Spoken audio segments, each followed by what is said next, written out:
All right, everybody. Y'all know who it is, Metro Meta, and At one Marcus Flowers. and we'd like to thank you for watching and listening to our content. We'd like to thank you even more if you leave a like, a comment, Subscribe. Definitely subscribe. We need that. Subscribe. Subscription. and don't forget to share with all your friends and tell us how you feel. And tell a friend to tell a friend to tell a friend that you got it from 26 and Glencoe Media Network. Keep it real. Because it's going to take an hour. Okay, no, that's fine. We can start it.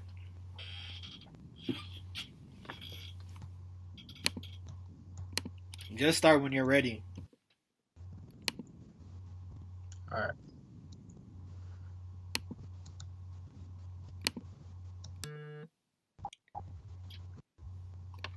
Oh, you All right. you switched the 3, 2, Hold on. 1, go.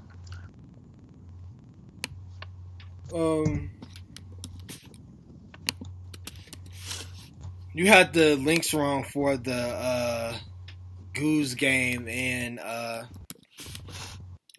Link's Awakening.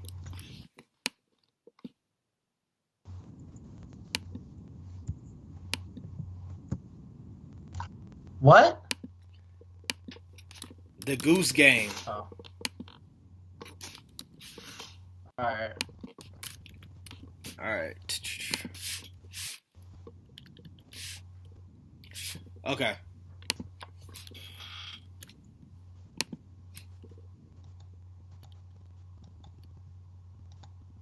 All right. Recording in 3, 2, 1, go. Welcome back. How y'all doing? Y'all know who it is. He who shall not be named. He who rises above Metro Meta. And I am here with the one and only Marcus Flowers, aka Flo, aka Call Me What You Want, just don't call me lazy. At one Marcus Flowers on all social media platforms. And it's good to be back. So we got a brand new week, some brand new content coming out for you. But real quick, Marcus, what games are you playing? So real quick, so I'm still on the Yu-Gi-Oh game. It's pretty addicting. I just finished the first series. I am now on Yu-Gi-Oh GX, and the main character, he has my favorite deck so far. I can't remember his name, Yami. I think his name is Yami. But yeah, he has my favorite It's like deck. Jaden. It's Jaden, yeah. Jaden has my favorite deck so far. I'm really enjoying that. Of course, I'm still playing 2K. I'm grinding it out in my player mode and my team. Madden has not got as much spin from me lately. I finally started Mario Maker. That's been pretty interesting. And Devil May Cry, I'm running that back again. So that's about it. What about you, Morgan? So for me, of course, I'm still playing Fire Emblem. I'm getting close to the end of my first playthrough, and then I gotta go through and do the other two houses. And of course, I'm still keeping it real with that Astral Chain.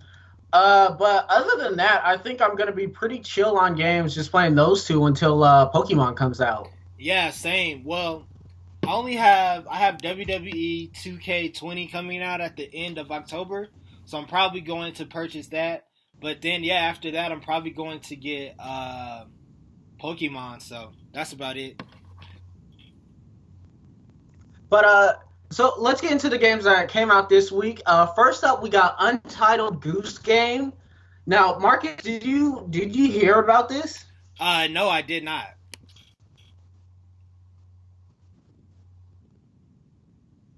Yeah, so it is a game that's on the Nintendo Switch, and it sort of got some buzz around E3 just because people like the tagline of it's sort of like a stealth goose game, and so it's been getting a lot of praise. People really like it. It's got a 78 on OpenCritic, which is really nice. It's a strong rating. The biggest criticism people have about it is that it's a bit short. But honestly, this is a really good. It's a really good outing for the developer House, and I really think if they can keep adding to this if they can keep adding to this game and just keep building up on this IP, I feel like this might become something that is really big for them, just because it's managed to get its name out there in the streets without having to be very big and popping. But moving on to the next game, Link's Awakening. Now this is a remake of course, the Game Boy game Link's Awakening. Now, Marcus, have you played this? No, I have not. Did that come out already? Did you play Link's Awakening? No, I have not. No. So that came out The 20th. The yeah, 20th. No. It has an 88 on. It has an 88 on OpenCritic, which is extremely good. The only criticism I've been hearing in the streets is just it has some frame rate issues at some weird locations. But from what people are saying, this, of course, was going to be the system seller for the Switch Lite. And by all accounts, from what the rumors are going around, it looks like it is doing just that and is really selling very well along with the Switch Lite. So it's a very good outing for Nintendo that is a monster year of exclusives. And it just goes to show you what happens when you actually put exclusives out on your platform, when you actually give people games that they want to play. So yeah. No, I think this And is a. I think. Sorry to cut you off. I think Link's Awakening was a great starter game for people who have the Switch Lite, just because it shows that it's not. It doesn't require the Joy-Cons, and it really restores the feeling when it comes to just like those type of games. It's like it brings back the feeling of nostalgia to take you back to like 1998 or 1996 or just the early 2000s when you're playing your Game Boy or Game Boy Color and you have like Link's Awakening. So I do think that was a great starting game to kick off the Switch Lite.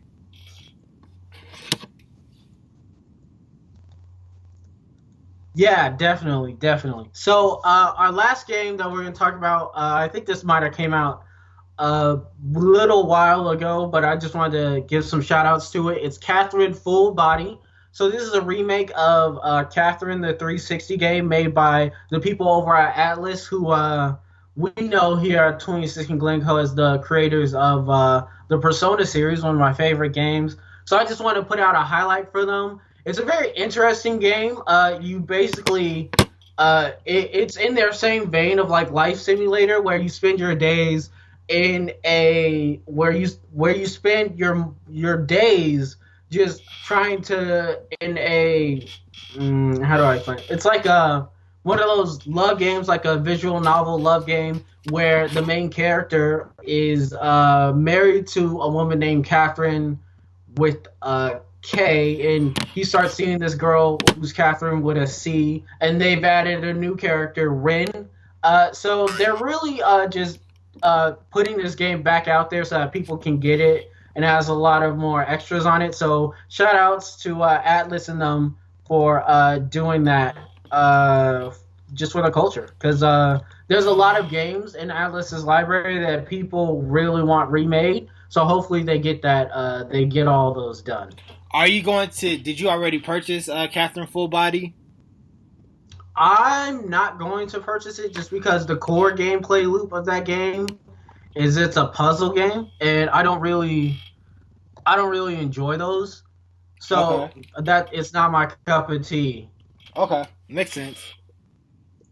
But getting into the news, our first news story, Rockstar has launched their own game launcher. Now, for those of you guys who don't know, game launchers are basically like stores where you can see there are stores where you purchase games and you purchase games and you can download them.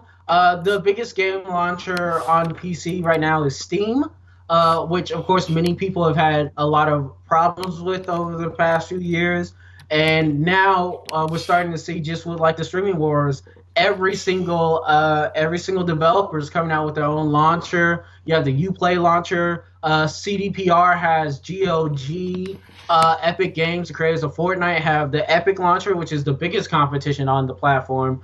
EA has EA Origins, and so this is just another launcher thrown into the dice. The biggest upside people are seeing with this new launcher is it could be a starting point for them to put Red Dead Redemption 2 on PC, which a lot of PC players have wanted for a while, and there's been rumors that it's coming, but nothing concrete.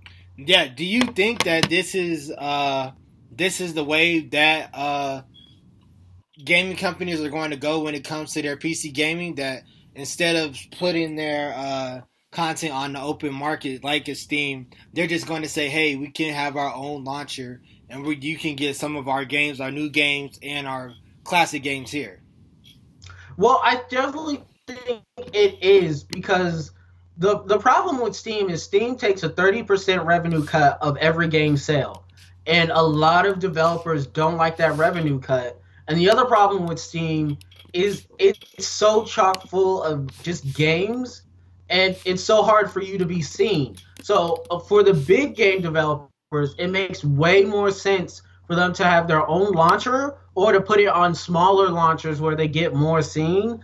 And for the smaller developers that have to fight it out on Steam, when they get tapped on the shoulder by somebody like Epic Games or even Ubisoft and EA, and they're like, "Hey, why don't you put your game on my store where you're going to get front page right next to the Division 2, and everybody has to look at your game," there is definitely going to be a new wave. And a lot of gamers don't like it because they don't enjoy the idea of having multiple launchers on their computer. But I really don't see where this is not going to go, because they want this. This is what they want. They want these bigger cuts for their games, and this is the best way for them to do it.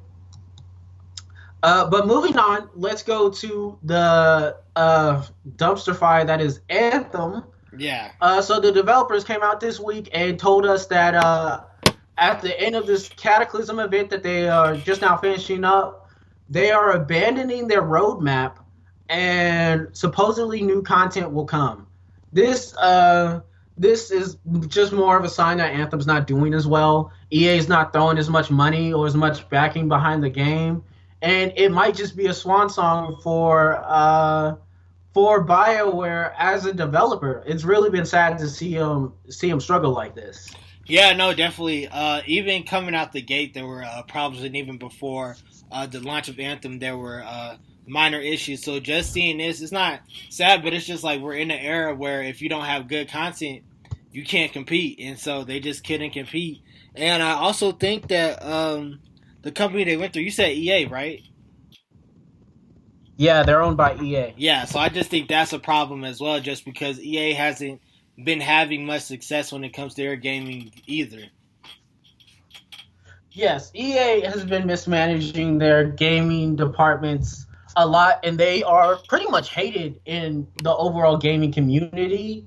So when one of the few beloved developers that EA owns just comes out with first Mass Effect Andromeda, which was a mess, and then they promise it was a mess because Anthem needed to be the best game ever made, and then Anthem comes out and is even more of a mess, it just is disrespectful to the core gaming audience, and I don't see how they're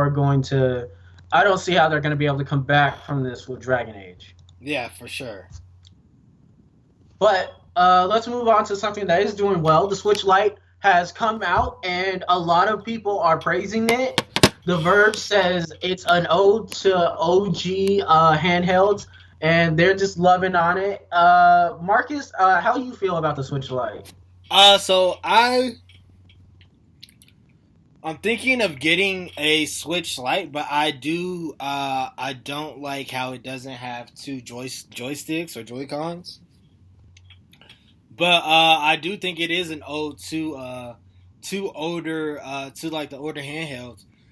And I wouldn't be surprised if this does good, just because it brings like that nostalgia feeling, but it also has like up-to-date games. It's like, hey, sorry, it's like, hey, here's this old timey game console, but here's new games with better graphics that you can play.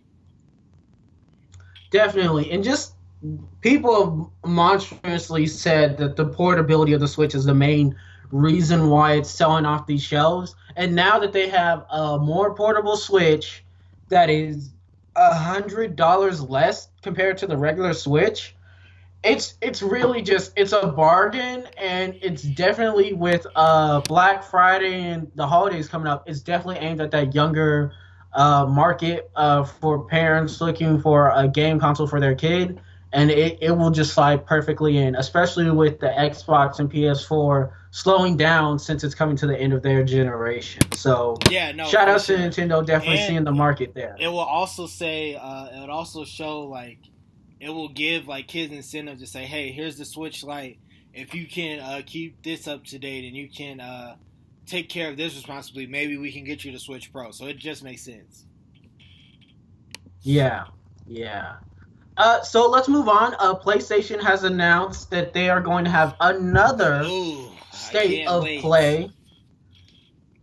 It's going to be September 24th. Now, the past State of Plays have been criticized for being boring and not having as many games or as many interesting games. However, we did get a pretty hefty promise by one of Sony's top developers, or Sony's top dog, if we're being honest, saying in these streets, top dog, Naughty Dog. They have announced that there will be new information on The Last of Us Part 2 at this, and there's even some rumors that we might be getting a release date. So how are you feeling about this, Marcus? Sounds good. I'm just waiting for the release date. I need that directly in my veins.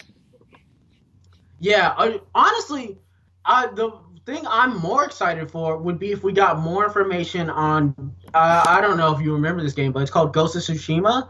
It's a samurai game made by Sucker Punch Studios, same people who made Infamous. I'm really excited to see that game because just the E3 demo that we saw looked so beautiful and amazing. I can't wait. Sony's out here killing it. If y'all need a reminder that Sony's killing it, Donkey put out a video showing you guys that they're killing it.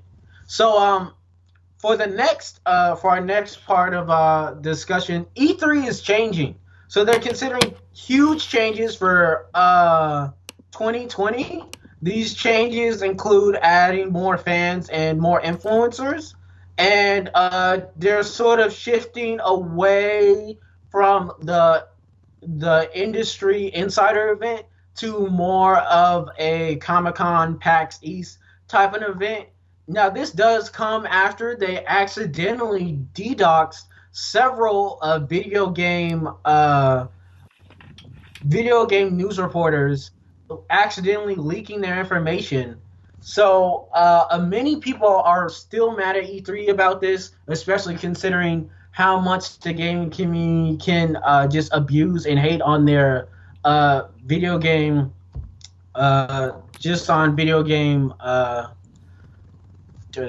influencers and reporters. So, Marcus, you think this is a smart idea to pivot towards more attracting the fan community? Well, what I do think they need to do is dedicate one day to gaming and the other day to like the gaming con. I think that would be what's worked best. I don't think the mixture of like influencers and fans and actual gaming sites and gaming publications will work. Well, I mean, of course it'll work, but I feel like just the mention of that all at once work won't just be successful or smooth. It'll have to take time. Yeah, they're definitely going to have to evolve. But let's move on. So Batman recently had an anniversary event, and it got several different things. Rooster Teeth announced that they were having a Batman line based on one of its comics. And one of the other things that happened was Fortnite got a Batman season. So it has Batman content in it now. So they're having a crossover with Batman, which will come with Batarangs, Tilted Tower, a Catwoman skin, and it's coming to all their platforms. So this is honestly, it's exciting. We see like new pickaxes, Catwoman hat, like Batwoman skins. But we've seen this before. We've actually had Marvel had a crossover with Fortnite during Avengers Endgame. So it seems like Epic is really selling this out, selling out their cash cow to get as much advertising as possible, get as much money as possible. Marcus, are you excited for this event? No, not really, because I don't care about Batman and I don't care about Fortnite. So, I don't care in general, but I do think it's great that they are doing something to honor the legacy of Batman, who it celebrated its 80th anniversary on Saturday. So, I do think that's great. And they did even more to celebrate it. So the owners of Epic Games, as we said before, they have their own PC gaming launcher that they're trying to get off the ground. Well, they got it up off the ground. They're trying to get more players in it. And so they announced that they are selling, that they're giving away for free the Rocksteady Arkham Collection trilogy, which is one of the three best superhero games ever made, minus Arkham Knight, and Lego Batman. So it's practically like 6 games at once. So they're like, and they have been giving away games for these past few years, past few months, trying to get people onto their platform. So they definitely cut a big check with Warner Brothers to get this deal going. Yeah, no, for sure.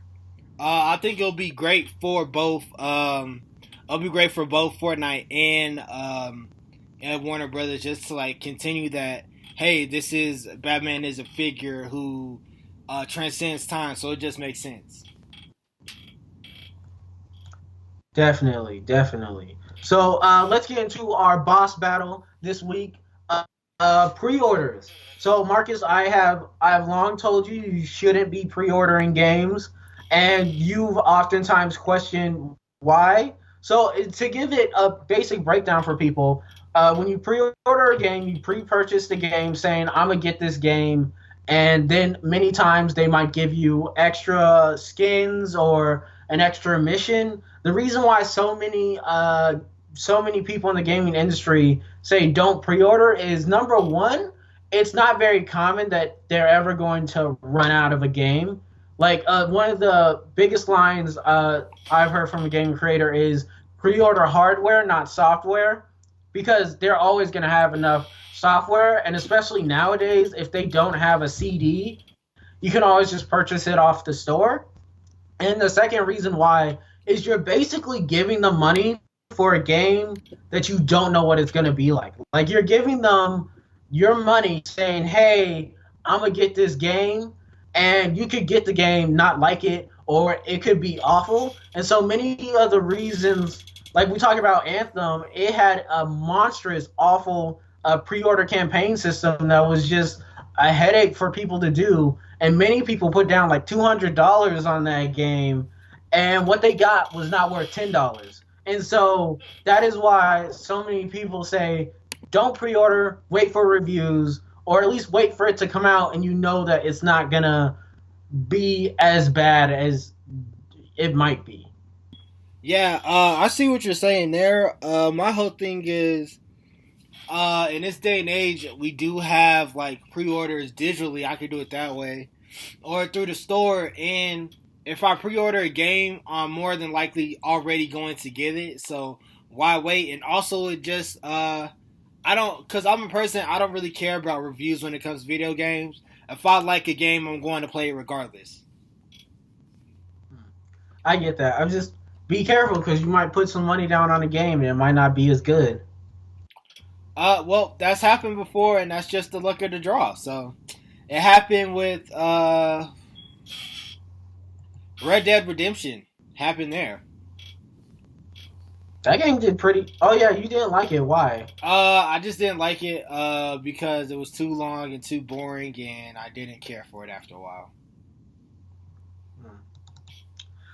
So now that we're done today, so I'd like to thank everybody for coming and watching our podcast and listening to it wherever you are. Leave a like, a comment, and remember to subscribe. We really love hearing from our community, so really just, if you have anything, just say it. And Marcus, you got anything else to say? So yeah, let me just tell you the schedule this week. So of course we have a Super Flow Bros coming out on Monday. This drops on Tuesday. We may have a special podcast later this week.